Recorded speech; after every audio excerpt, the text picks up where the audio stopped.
It's great to be with you again, and MDA really appreciates our partnership with Training Magazine and with you. And great to see everyone pouring in today. As Gary said, I'm in the Northeast in the Boston area, a little cooler than our Arizona friends, over 100 there. It's about 50 something here, but bright and beautiful. I just like these opportunities. I've been in this space, as Gary said, for over 20 years. Still love the opportunities to dialogue and learn together.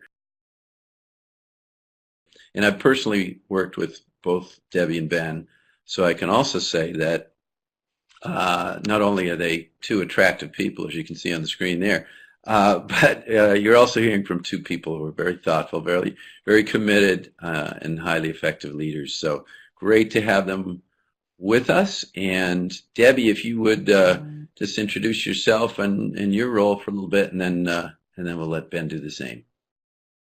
So really had a lot of years in the HR world for the company, and then in January of 2016 our COO retired, and I had the good fortune to move into the Chief Operating Officer position, and it was a perfect fit because I had a huge passion for people, being the team members I get to work with and the customers. And today we have the majority of the team members at Midco do report up through operations, and today we have the customer care team, field ops, central operations group, and then we also have a number of cross-functional teams that report up through operations. So in the role, I started in operations by really taking a look at what the right org structure was, and then from there really became focused on making sure that we have the right leaders in the right spots doing the right things, and that's how we got connected with MDA. I've been at Midco for just about 8 years and have had the opportunity to serve in various roles, starting actually in marketing analytics as an analyst, getting the opportunity to build and develop that team, to then taking on the consumer sales team, and then moving into the operations role just about a year ago. And this was, the timing of that was really great as I went through the function leader development experience with MDA last year, which we're going to be talking about today. And the timing was great as I took on this new team of leaders in a new area. Just gave me a tremendous amount of tools and guidance on how I could bring that together and be successful. And so I'm excited to be here today and would echo Debbie's sentiments in thanking Gary and the Training Magazine team and Jim and all the great folks at MDA. So really excited to be here. As are we. You know, it's one thing for us to talk among ourselves in L&D, but so helpful to have leaders who are in the trenches and leaders with long experience with us to comment. And I will be bringing you in at various points to comment and enrich this dialogue. So this slide notes MDA's version of the pipeline model that was popularized a ways back by Ram Charan and others.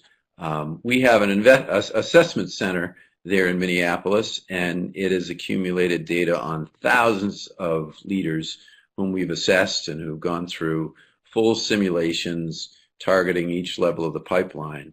Our focus today is on the function leader, those directors, those VPs of functions and business units all along the value stream.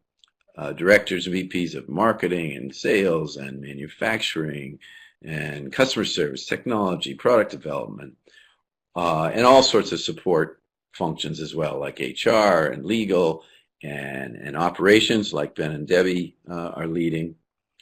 So that's really our focus here today. So we set out to study these business unit leaders, these functional leaders, and see what was most essential for their development. And again, we're fortunate to have a strong assessment business for many, many years. It conducts hundreds of assessments a year on all levels of the pipeline. So our team did a thorough job of combing through 3 full years of data on function leader assessments. These are folks that take cognitive and personality tests, a day in the life of that leader. They get interviewed, they role play, the challenges of thinking strategically, of meeting with several different people. There's quite a thorough combing over of these folks. And so we took all that data and we looked strongly at it, did a lot of coding sessions with it. We were looking for where these those transitioning into function leaders most stumbled, and also where do the most successful function leaders operate? Where were they excelling? So we worked through those rankings and results, and also through our executive coaches. We held a lot of discussions with those who work every day developmentally with function leaders to determine what was absolutely critical to their success. So all that crunching and work fed into 5 critical roles. That was the net result of our work, and you see them here on the screen.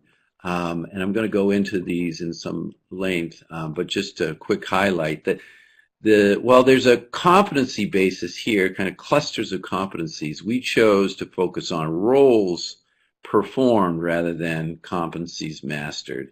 And we especially owed that insight to our MDA executive coaches, because their consistent experience coaching leaders is that this fits the leader mindset. Leaders see work as exercising different roles rather than exercising different competencies.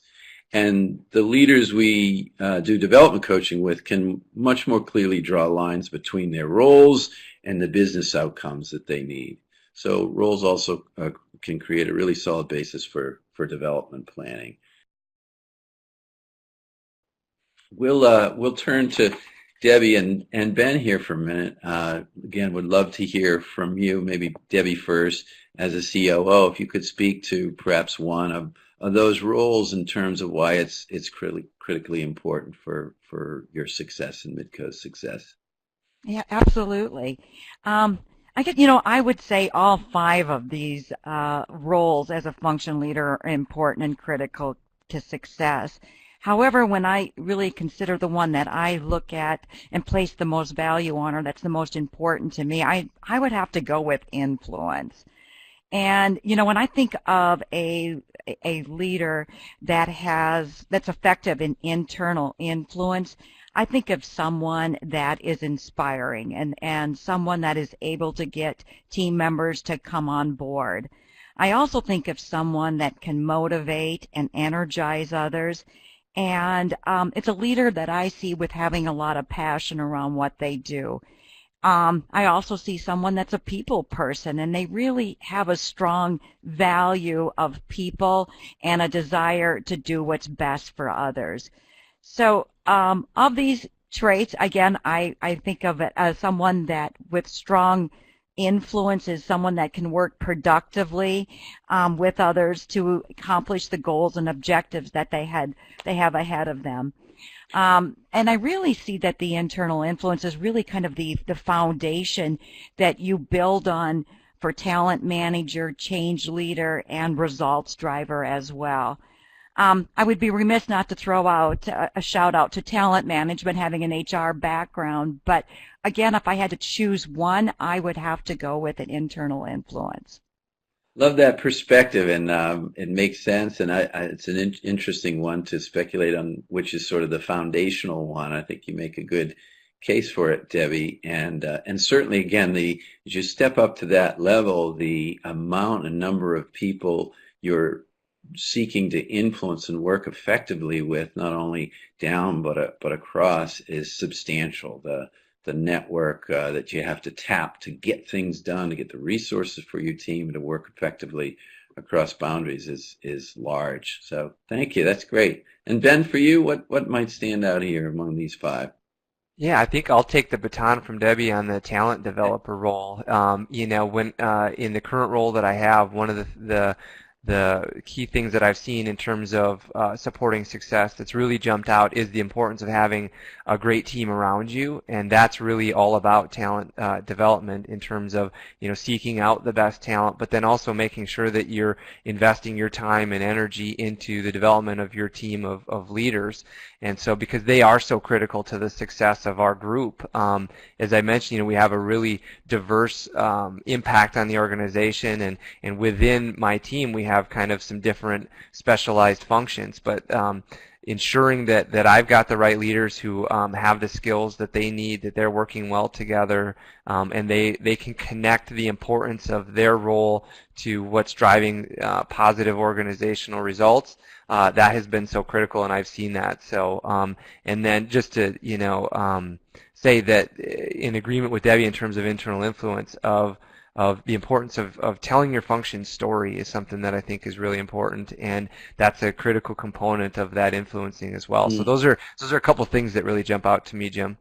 That's great. Well, I'm going to guess that some of our listeners are going to be envious of Midco and hopeful that they have the kind of enlightened leaders that you two are here, and recognition of how people drive that business. As one model of how this might be kind of organized, you see here our take on what we call the Function Leader Development Experience, FLDE. And in fact, we call it experience rather than program, because that's what it is. Rather than programmatic, it's an experience that unfolds over time with a lot of the elements we just mentioned, as well as kind of the traditional leadership program of 3 days. So there's some important pre-work with assessment, with some feedback and coaching that helps them identify where they most need work on those 5 roles, and then some real solid work throughout the program on each of those roles, as I said, including experiential and simulation-based things. We're big believers in peer coaching. We use accountability partners or learning partners throughout that they connect with, not only for that experience but beyond, and set up meetings to speak with one another about their common challenges many weeks after the program. And then post-experience, there's additional coaching as they follow through on a full development plan. And here I'd love to again bring in Debbie and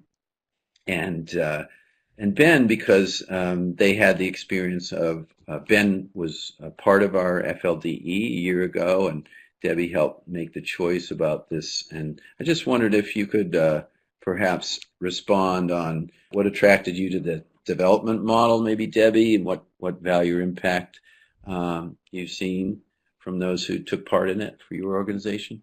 Yeah, absolutely. As you mentioned, Ben went through the FLDE program, and I did not. But one of the things that I have seen that was so valuable for me in my role is I loved the robust assessment that MDA provided, and really it really was great information that we could build on and that we gained from these assessments. And for the individuals that have participated in these robust assessments and the information that I've gotten back, it's really a deep understanding of what motivates that person, what they value, some insights on some of the personality and work style characteristics, and even some of the pitfalls or how they would respond in more of a challenging time. And these were really great tools and assessments that really gave us some great insights on how the individuals would work and lead. And not only on an individual level, we took that information, we carried it even a little bit further and compiled it and how the team would work together. So they were, like I said, really valuable to us, and we also took those assessments even a step further, and we did one-on-one meetings with the members, with my team members that went through the FDLE, and we provided insights on the results, and we created action plans, and then we came up with ways for us as a team working together and how we can be better aligned and to achieve our strategic goals. So for me, the starting basis with the robust assessment experience was a great place to start, as it was really foundational for the rest of the development elements. Absolutely. And I know, thank you, Debbie. I know our listeners know too that the support of senior leaders is so important to programmatic success and to the development of levels below, and you and your fellow leaders did that in ensuring that anyone who went through this as you said, had the dialogues afterwards, had the follow through and support on the development plan, and there were actually 6 different leaders from Midco that were part of this experience. I wanted to note that I saw a question on action learning, and I will turn back to that and say just a little bit more about it, because I believe in it, use it so much. But let me just have Ben comment first for a little bit, and then I'll address that question. Absolutely.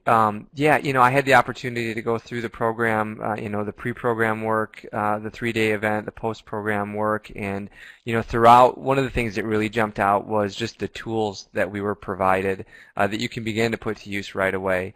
There's just so many really straightforward, applicable tools that help you in each of the 5 roles. It really helps you assess the situation. It helps you kind of gather your thoughts around it and put a plan in place that you can implement to drive positive results. So that was key. The other big key for me was just the coaching that was provided throughout.